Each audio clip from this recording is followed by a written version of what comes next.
이준석은 참 그렇습니다. 자칫하면은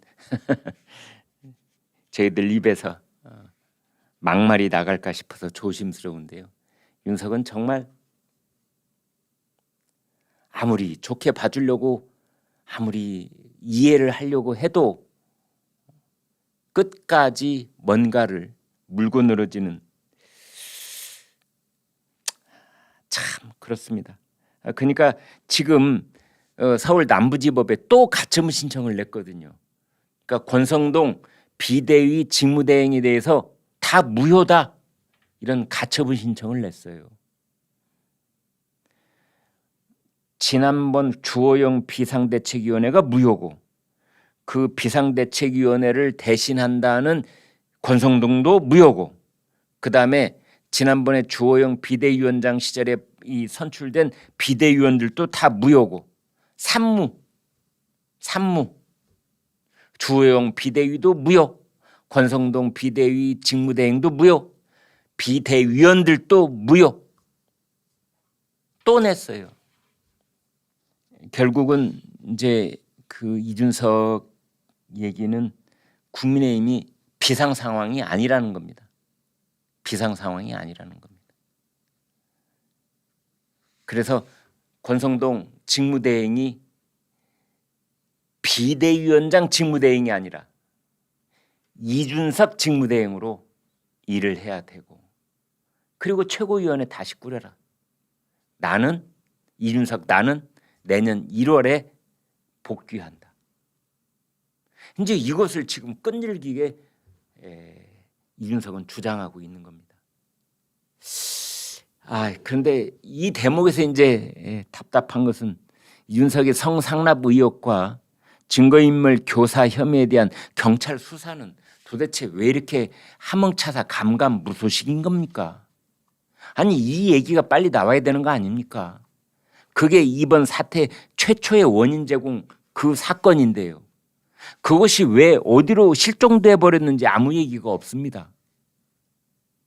무혐의면 무혐의 아니면 기소의견에 송치면 송치 뭔가 빨리 여기에 대해서 결론이 나야 되는 거 아닙니까? 뭐 수사 그렇게 어렵습니까? 이미 관계자들 다 불러서 조사 끝마친 거 아닙니까? 참 여러 가지로 답답합니다. 지금 이준석의 이 빅마우스는 하루도 쉬는 날이 없습니다. 무리수를 덮으려고 또 무리수를 둔다. 뭐 이런 말도 하고 논란을 덮으려고 또 논란을 만든다.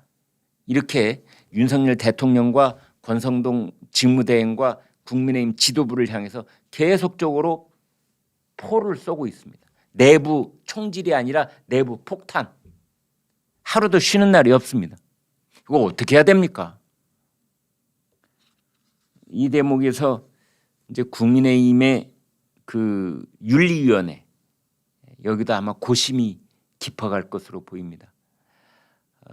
중앙윤리위원회가 이제 어떻게든 이 사태에 대해서 지금 예의주시하고 관망하고 있는 것으로 보이는데 어느 단계에서 개입을 해야 될지 제가 그런 말씀 드린 적이 있습니다. 어떤 상황이 벌어지면 의원들도 상황이 벌어진 직후에 긴급 의원총회를 열어야 되는데 서울 남부지법이 이 이준석의 손을 들어준 그 당일날 지난 금요일날 의원들은 뭐 어디 가서 골프를 치고 계신지 외국으로 외유를 나가 계신지 하루 지나갔고 하루 지나서 겨우 뭐 의원총회 열었다는데 그것도 70명밖에 안 왔다면서요. 115명 의원 중에 70명밖에 안 왔답니다.